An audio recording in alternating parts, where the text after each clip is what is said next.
მოგესალმებით, თქვენ უყურებთ გადაცემას ევროპის დაისი. დღეს შევეხებით ევროსასამართლოს მიერ ევროკავშირის წევრ და ასოცირებულ ქვეყნებზე დაკისრებულ ახალ ვალდებულებას, რომელიც გულისხმობს იმას, რომ ნებისმიერ ქვეყანაში აღიარებული ერთსქესიანთა ქორწინება ყველა ევროკავშირის და ასოცირებული წევრი ქვეყნისთვის იქნება სავალდებულო, რომ მათაც საკანონმდებლო დონეზე აღიარონ. ეს არის იმ ძალიან დიდი იდეოლოგიური და პროპაგანდისტული ნარატივის ნაწილი, რომელზეც უკვე ძალიან დიდი ხანი არის საქართველოშიც მიდის საუბარი და რომელიც ალბათ ერთ-ერთი გარდამტეხი როლი არის იმისა, რომ ჩვენ გადაცემას ქვია მაგალითად ევროპის დაისი და ჩვენ უნდა ვსაუბრობთ იმაზე, როგორ დეკადანსი სუფევს ამ კონტინენტზე და მნიშვნელოვანი არის ჩვენ ალბათ დავიწყოთ საუბარი იმაზე, რომ როგორ ხვდებოდა ხოლმე ყოველთვის ჩვენი ოპოზიცია და მათი აქტივიზმი მსგავს საკითხს ჩვენს მხრიდან გაკრიტიკებულ ამ იდეოლოგიას და ამ მიმართულებას, რომ დაბრენდეს მაგალითად კაცებს ევროპაში ათხოვებენ. თითქოს და ეს არის პრობლემა და ამას ებრძვის ვინმე და ეს წარმოუდგენია რაღაცა უმაღლეს. რეალურად რა იყო, რომ ესე იგი ამის გაშარჟება დაიწყეს ამ ყველაფრის თითქოს დეიდეოლოგიზაცია და ძალიან პრიმიტიულ კატეგორიებში გადაყვანა, რომ ხო, აი კაცებს ათხოვებენ და ასე შემდეგ. რეალურად ქართულმა ოცნებამ, როდესაც არასრულწლოვანთა დაცვის შესახებ კანონით დაიწყო საუბარი მაგ პერიოდიდან, ლიდერშიპიდან დაწყებული ყველა საუბრობდა ყოველთვის შემდეგნაირად, რომ ადამიანის უფლებები განურჩევლად ყველა მიმართულებისას სქესისა, რასისა და ეროვნებისა და განსაკუთრებით უმცირესობების მიმართ იქნება დაცული და იმაზე მეტად დაცული, ვიდრე აქამდე იყო. უბრალოდ აქ საუბარია იმ პოლიტკორექტულობის და რაღაცა ახალი გენდერული ანთროპოლოგიის არ მიღებაზე, რომელსაც აწარმოებს ევროკავშირი, რომელსაც აწარმოებს დასავლეთი, რომელსაც აწარმოებს ალბათ ყველაზე ძლიერად ამის წარმოება დაიწყო ბაიდენის ადმინისტრაციამ, როცა პირველივე სამუშაო დღეს და ეს ძალიან სიმბოლური რამეა, რას გააკეთებ შენ პირველივე სამუშაო დღეს შენი ადმინისტრაცია, რა კანონს გამოსცემ. ეს იყო საჯარო სკოლებში ტრანსგენდერთა ესე იგი ინტეგრაცია, ვინც საკუთარ თავს აიდენტიფიცირებს იმ სქესში, მას შეუძლია იმ საფეხბურთო თუ სპორტულ გუნდში გაწევრიანდეს და ასე შემდეგ. შემდეგ იყო რომ ფსიქოლოგების ჩართულობა და მშობლისადმი დამალვა ამ ინფორმაციის და ესეც საკითხები. მოკლედ, დასავლეთი, განსაკუთრებით deep state ამას აწარმოებს სხვადასხვა მიზეზებით და მივდივართ ლოგიკურ პარადოქსებამდე და აი ზუსტად ამის არ მიღებაზე იყო საუბარი საქართველოში, რომ ეხლა საუბარი იყო თუ არ ვცდები, რომ შეიძლება სოციქსელების შეზღუდვა მოხდეს ევროკავშირის ქვეყნებში 16 წლამდე ბავშვებისთვის, თუმცა სქესის შეცვლის უფლება შეიძლება ჰქონდეთ. მათ შეიძლება კი ბატონო, ანუ როცა ბავშვი საერთოდ თავის სხეულს მთლიანობად ვერ აღიქვავს და გონია ჯერ ავტონომიური ერთეულები, ხელი, ფეხები, ცენტრალური ნერვული სისტემის პრინციპს ვერ აღიქვავს, მას შეუძლია გადაწყვეტოს სქესი. მას არ შეუძლია მაგალითად ესე იგი ალკოჰოლი იყიდოს, მართვის მოწმობა აიღოს, ასე შემდეგ და ასე შემდეგ არჩევნებში მიიღოს მონაწილეობა, მაგრამ შეუძლია თავის სქესი შეიცვალოს. მე მგონია, რომ ამას აქვს ძალიან ღრმა და კონცეპტუალური ასე ვთქვათ მიზეზი და მიზეზები. ეს არის ესე იგი ისეთი ჰომოგენური სეგმენტის შექმნა, ეს არის ისეთი ერთიანი მასის შექმნა, რომელიც ყველაზე მეტად დაუპირისპირდება ძლიერ ინსტიტუტებს და ყველაზე ძლიერი ინსტიტუტი არის ოჯახი. ოჯახი არის უფრო გამოცდილი და უფრო ტრადიციული ინსტიტუტი, ვიდრე არის რომელიმე რელიგია, ვიდრე არის რომელიმე წყობა. არ ვიცი, მონარქიიდან დაწყებული დემოკრატიით და ყველაფერი შეიცვალა რაღაცა პერიოდი. იმპერიები დაეცა და აღდგა და ასე აღზევდა და ასე შემდეგ და ყველაფერი შეიცვალა გარდა ოჯახისა. ჯერ კიდე პრეისტორიული პერიოდიდან, როცა დაიწყო შემდეგ აი ეს პუნალოა ოჯახი და ასე შემდეგ, სხვადასხვა ფორმებით, მაგრამ ჯერ კიდე მუდმივი დასახლებები როცა გაჩნდა მომთაბარე ცხოვრებიდან როცა გადავიდა ადამიანი მუდმივ დასახლებებამდე, მაშინ გაჩნდა ოჯახის ინსტიტუტი, ოჯახის ფენომენი და იმის მერე პატარა სახეცვლილებებით, მაგრამ მოდის აქამდე. შესაბამისად ყველაზე მეტად ტრადიციული, ყველაზე მეტად კონსერვატული, ყველაზე მეტად ფესვგადგმული ინსტიტუტი არის ოჯახი და შენ როდესაც აი ამ დიდ იდეოლოგიებს უპირისპირდები, ამ დიდ გრანდ მეტა ნარატივებს უპირისპირდები, ხო? შენ გჭირდება რაღაც ახალი ანთროპოლოგია, სრულიად ახალი მოცემულობა გჭირდება, ახალი ადამიანის განმარტება გჭირდება და ამიტომ ხდება ეს და შემდეგ მათი მართვა აი ამ პოლიტკორექტული საზოგადოების ბევრად მარტივია. თითქოს ერთ შეხედვით ხო ჩანს, რომ ესენი ძალიან მგრძნობიარები არიან, ესენი არ გაატარებენ რაღაცა ერთ დარღვევას, ერთ არასწორ ნათქვამსაც არ გაპატიებენ და ასე შემდეგ. პირიქით, მათ ძალიან მარტივად შეგიძლია, რომ მისგან გააკეთო ისეთი მასა, რომელიც იქნება ყოველთვის ამბოხებული და გამოიყენებ. შენ ახსენე მაგალითად წარსული გამოცდილება, ჩვენ ყოველთვის გულისხმობთ ხოლმე, რა თქმა უნდა, ნაციონალური მოძრაობის რეჟიმს, რომლის დროსაც არც ერთი უმცირესობის უფლება არ იყო დაცული და პირიქით უფრო მეტად იყო დარღვეული, ვიდრე შეიძლება ეს იმის მერე რომელიმე პერიოდში ყველაზე ამ მხრივ ტურბულენტურ პერიოდშიც კი აღმოაჩინო. თუნდაც ის რომ ამდენ წელია მიდის საუბარი იმაზე, რომ სასამართლო ჭირდებათ ევრობიუროკრატიას და deep states, ეს არის პირველი ინსტრუმენტი იმისთვის, რომ მათ სახელმწიფოს და საზოგადოებას შორის ურთიერთობა, როგორც და რა ფორმითაც მოუნდებათ, ისე არიონ.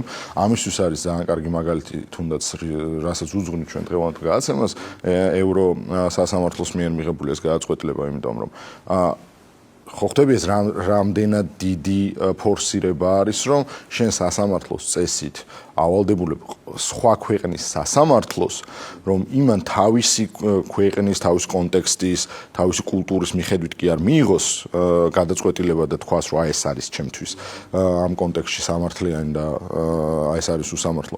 არამედ შენ უნდა დაუწესო იმას, რომ აი ეს შენთვის რამდენად მიუღებელი არ უნდა იყოს, შენ ვალდებული ხარო ეს აღიარო როგორც ჩვეულებრივ მოცემულობად და ამას პირიქით შენ შეუწყო ხელი. შესაბამისად ჩვენ როდესაც საუბრობთ დასაწყისში ახსენე ოდიოზურ კამპანიაზე და პროპაგანდაზე, რომელიც მიმდინარეობს ამის საპირწონედ ოპოზიციურ ფლანგიდან, რომ თითქოს აი ევროპაში რატო დადიან მაშინ მე შენ მაგალითად ნებისმიერი ქართულოსნობის მომხრე თუ წარმომადგენელი რატო დადიან ევროპაში, თუ ევროპა ცუდი არის და იქ რაღაცა კაცებით ხოვდებიან, ხო? ანუ ეს აბსურდი არის იქით მხარიდან დაპირისპირებული და მე მგონი ეს ერთხელ და სამუდამოდ კარგად ჯობია განმარტოთ. ჩვენ რასაკვირველია საუბარი ესეთ პრიმიტიულ დონეზე რთული არის რომ გქონდეს ახლა ოპონენტთან, მაგრამ რეალურად ჩვენ როდესაც ვაკრიტიკებთ ამ მიმართულებით ევროპას, ეს არის მხოლოდ იდეოლოგიურ ჭრილში კრიტიკა. ეს არის კრიტიკა იმისა ზუსტად, რაც ეხება ევრობიუროკრატიის მიერ და deep state-ის მიერ განხორციელებულ ამ იდეოლოგიურ პროექტს, რომელიც ხორციელდება როგორც კულტურაში, თანამედროვე ხელოვნების სახით, ეს იქნება კინო, ეს იქნება მუსიკა, ეს იქნება სახვითი ხელოვნება, ეს იქნება უნივერსიტეტებში სწავლების კურიკულუმი თუ ლექტორის და სტუდენტის ურთიერთობა ერთმანეთთან, ეს იქნება მსგავსი გადაწყვეტილები, რომლებიც არის პირდაპირ იძულება სხვა ქვეყნებისთვის, რომ მათ მიიღონ ისეთი კანონები, რომლებიც მათი კულტურის და ტრადიციის წინააღმდეგი არის. იმიტომ რომ ჩვენ აგრეთვე ვიცით, უახლოესი 5 წლის გაიდლაინი რა შეიმუშავა ევროკავშირმა და ეს არის, რომ ამ უახლოეს 5 წლის მანძილზე ყველა წევრ და ასოცირებულ წევრ სახელმწიფოს აქვს პირდაპირი ვალდებულება, რომელზეც უარისხმა ნიშნავს, რომ ისინი სანქციის ქვეშ მოყვებიან, შემდეგ როგორც ქვეყანა, ყველა ადამიანი ასაკის და მიუხედავად, რომელიც აიდენტიფიცირებს თავს სხვა სქესად, მას სახელმწიფო უნდა მოერგოს და უნდა იუსტიციის სახლმა შეუცვალოს პირადობაში სქესი, პასპორტში სქესი, მან უნდა მიიღოს სახელმწიფო სერვისები, როგორც იმ სქესის წარმომადგენელმა, რომელსაც სული და აქ მთავარი ტრაგედია რა არის, რომ ასაკობრივი ზღვარი არ აქვს ამას. და შენ კაი რაღაც გაიხსენე, ეხლა რო შემუშავება მიდის იმის, რომ 16 წლამდე ბავშვებს სოციქსელის გამოყენება აუგზავნა, ანუ 16 წლამდე ბავშვს ავალდებულებენ და სახელმწიფოს ავალდებულებენ 16 წლამდე ბავშვს სქესის შეცვლა გაუმარტივონ. და ამავდროულად მიდის სამუშაო იმაზე, რომ Facebook-ი არ კონდეს 16 წლის ბავშვს. მოგზაურობის საკითხი ახსენე, ეგ მართლა რაღაცა გადაღებული თემა არის, რომ რატო დადიან ევროპაში და მაგას მართლა არც მეგონა რომ აქამდე სერიოზულად უნდა გასცე პასუხი ან რამე კონტრარგუმენტი ჭირდება, მაგრამ იმდენად პრიმიტიულ კატეგორიებში გადაყავთ ყველაფერი, რომ სადღაც მე შენს გიწევს იმ ფსკერზე ჩასვლა და იქიდან პასუხის გაცემა. ხო და არა, მე იცი რა მაინტერესებს, ჩემს არის მოგზაურობა, სხვადასხვა კულტურების გაცნობა, ნახვა, ავთენტური, იქაური, ლოკალური კულტურების, ასე ვთქვათ, შეგრძნება და რაღაცა კონკრეტული მიმართულებით, ჩემს არის ერთ-ერთი ყველაზე მთავარი მუღამი, ესე რომ ვთქვათ, ცხოვრებაში. და ანუ თუ ირანში წავედი, ესე იგი ნიშნავს, რომ იმ მართლობის ფორმას ვეთანხმებ. ჯერ ერთი ირანთან ძალიან კატეგორიულად საწინააღმდეგო ესე არაფერი არ მაქვს, მაგრამ ისევ ამბობ, აი მაგალითად წავედი იმაში, რა ვქვი, ინდონეზიაში ან წავედი რომელიმე არაბულ ქვეყანაში, ნიშნავს, რომ ისლამი მივიღე და ვერ მივხვდი ეგ საერთოდ რა შუაში, აი იაპონური კულტურა მეყარს, ეხლა უნდა ჯერ გავეცნო, ეთანხმება თუ არა მის მართლობის ფორმა ჩემ ღირებულებად სისტემას და მაშინ ჩავიდე იმ ქვეყანაში. ევროპაში დავდიოდი და დავდივარ, რავი, თუ კიდევ გინდა ცუდ ქვეყანაში და გინდა კაი ქვეყანაში, მე დავდივარ, კი, ცუდ მათ შორის ცუდ ქვეყნებში. აქ პრიმიტიულობა და უვიცობა რეალურად ამ პროპაგანდის, რომელიც მდგომარეობს იმაში, რომ მაშინ ქართული ოცნების ხარდამჭერს ევროპა რა გინდა თუ მას აკრიტიკებ, მართლა მაგაზე დადის, რომ ევროპაში რაღაცა არ უნდა მიიღო განათლება მაშინ, არ უნდა მიიღო რაღაცა ჯანდაცვის სფეროში, არ უნდა გქონდეს რაღაცა სამკურნალო და არ უნდა წახვიდე და ნუ ხა მოგზაურობებს მაშინ უნდა წახვიდე მარტო ჩინეთში და კორეაში და ხო ირანში, რუსეთში და მან გეზღუდება, აი ბელარუსში და უნგრეთში შეგიძლია კიდე და სლოვაკეთში შეგიძლია. მან უნდა დაიხურო მაშინ შენ თვალსაჩინო და იმის იქ აღარ უნდა გახვიდე. ის დანარჩენი ეკუთვნის ლიბერალებს. ანუ საქართველოს ანუ ახლო აღმოსავლეთში მაშინ ისინი არ უნდა წავიდნენ.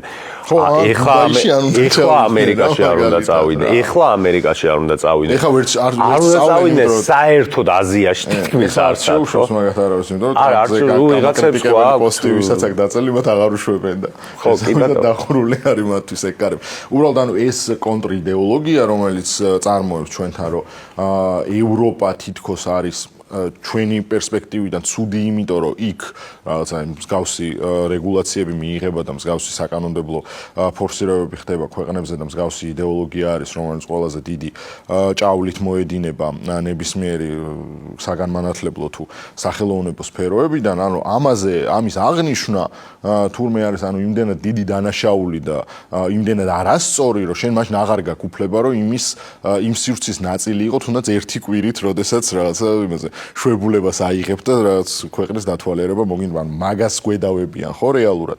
და ჩვენ რეალურად რასაც გვედავებით არის ის, რომ იმ ქვეყნებს, რომლებსაც აქვს თავიანთი ძალიან მდიდარი ისტორია და ძალიან მდიდარი კულტურა, ამის დანგრევაში ნუ იღებს მონაწილეობას რეალურად ევროპა, რომელიც ყველა ღირებულების ფუძემდებელი სფერო არის.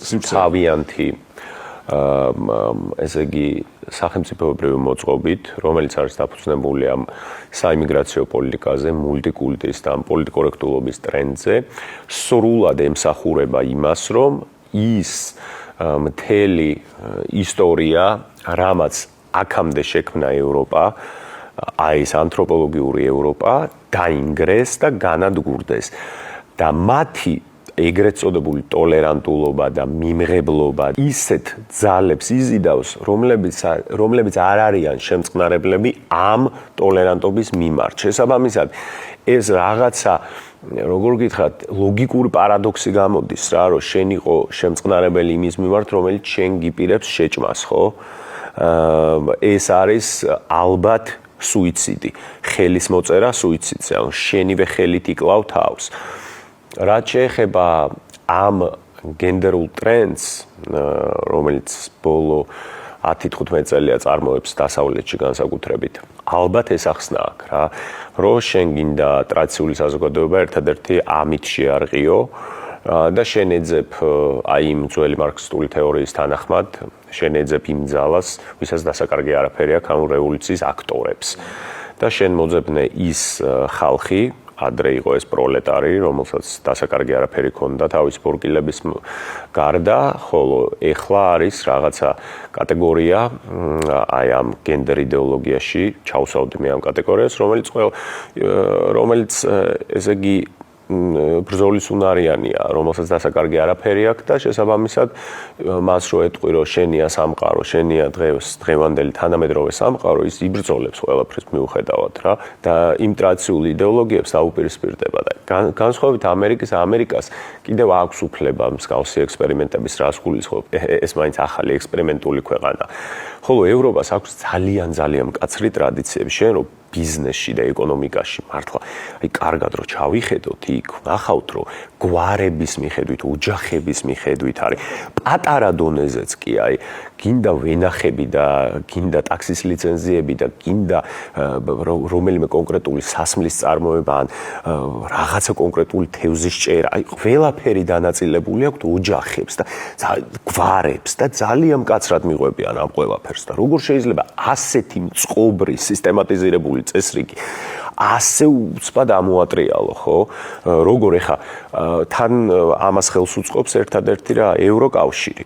და კიდე ერთხელ უნდა ავხსნათ და ჩვენ ეს ძალიან ხშირად უნდა ვიძახოთ, რომ ევროკავშირი არ არის ევროპა. და ოფიციალურადაც გაცხადებული ესეა, რომ სუვერენიტეტს ართმევს ქვეყნებს და საერთო სუვერენიტეტი სუპერ სახელმწიფოს იდეა, სუპრანაციონალური იდეა არის. მაგრამ ამას დამატებული იქ არის deep state-ის ფესვგადგმული კორუფცია, რომელიც რას შვება? ირჩევს იმ კორუმპირებულ წარმომადგენლებს და აქტორებს, რომლებიც არ გამოხატავენ თავიანთ ქვეყანას. ანუ თავიანთ ქვეყანაში მათ აქვს ძალიან დაბალი რეიტინგი. ფაქტობრივად, აი თქვენ ვერ მეტყვით ვერც ერთ მმართველს, რომელიც გამოხატავს იმ ქვეყანას, მაკრონი გამოხატავს საფრანგეთს. პროვოკულარი 10%-იანი სანდოობა თლიანი საფრანგეთში. 10%-იანი ხვდები? ან რას უშვებიან ოპოზიციურ ძალებს, გინდა ლეპენეოვოთ, გინდა AfD და ნუ ეხა ეს ინდუსტრიულ ბირთვში და ეხა პერიფერიულ ქვეყნებში კი ვნახეთ. ხო, მოლდოვა და რუმინეთს, ნუ რა უქნეს და რა დონეზე ხდება მან ადამიანების დაჭერა და ოპოზიციური პარტიების დისკრედიტაცია და გაშავება. ესენი კი ვნახეთ. ანუ ეს აღარ არის დემოკრატია, ეს არის ჩვეულებრივი ავტორიტარული მმართველობა, სადაც უბრალოდ დემოკრატიული ტექნიკებით აპრავებ ყველაფერს, თორე გინდა დახოცავ, როგორც გერმანიაში დაიხოცა უცნაურ გარემოებაში ოპოზიციური წარმომადგენლები, გინდა რუსეთის აგენტობას დააბრალებ და პირდაპირ რუბლებს და რუსეთის ბილეთს შაუდებ, რასაც გინდა იმას გაუკეთებ. და ევროკავშირი არ გამოხატავს ევროპას და ყველა ევროპულ ქვეყანაში ამიტომაც ძლიერდებიან ანტი-ევროკავშირის პარტიები.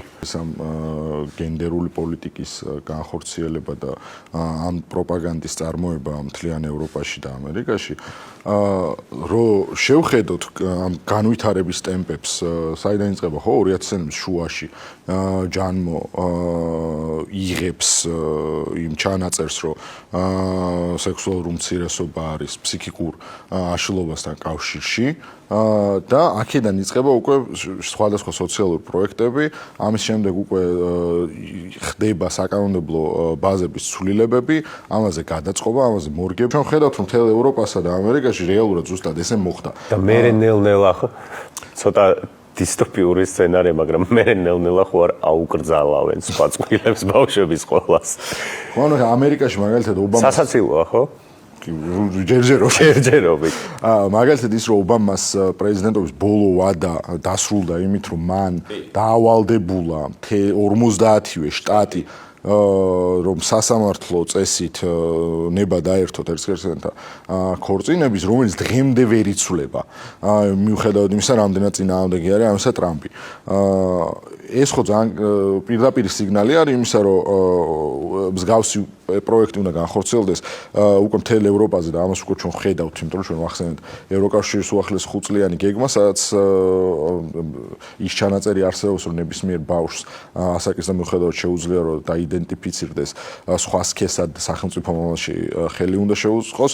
ახლა მივიღეთ ახალი სიგიჟე, რაც ნიშნავს იმას, რომ ნებისმიერ სხვა ქვეყანაში აღიარებული ერთსქესიან წყვილის ერთობა იმ სახელმწიფომ უნდა აღიაროს და კანონიერად წერა ცნოს და საკუთარ ქვეყანაში დააფიქსიროს ასეთად, რომელსაც ან სურს ევროკავშირში გაწევრიანება, ან არის უკვე წევრი, ან ჩვენ ნელ-ნელა საბოლოოდ მაინც ამ განვითარების ტემპით მივდივართ იქამდე, რომ ბოლო წერტილი ამის ფორსირების და ამის პროპაგანდის იქნება ის, რომ აბსოლუტურად ყველა ქვეყანას ერთსქესიანთა ქორწინების უფლება და შულადავანის უფლება უნდა ქონდეთ. ამ ტიპის დაჩქარებულ ტემპთან გვაქვს ჩვენს საქმე და ამ ტიპის ფორსირებასთან, რომელიც თან პრობლემური ეს რატოა, ჩვენ ხომ მართლა იმაზე ვალაპარაკობთ, რომ ეს უფლებითაც სწორია თუ არასწორია. პრობლემური ეს იმიტომ არის, რომ ეს იმდენად თავსმოხვეული და იმდენად ძალადობრივად თავსმოხვეული იდეოლოგია არასწორი, ანუ ლოგიკა. რეალურად ეს იმ სოციუმს და იმ კულტურას ანგრევს პირდაპირ მნიშვნელობით, სადაც ცდილობენ რომ მსგავსი რამ განახორციელონ.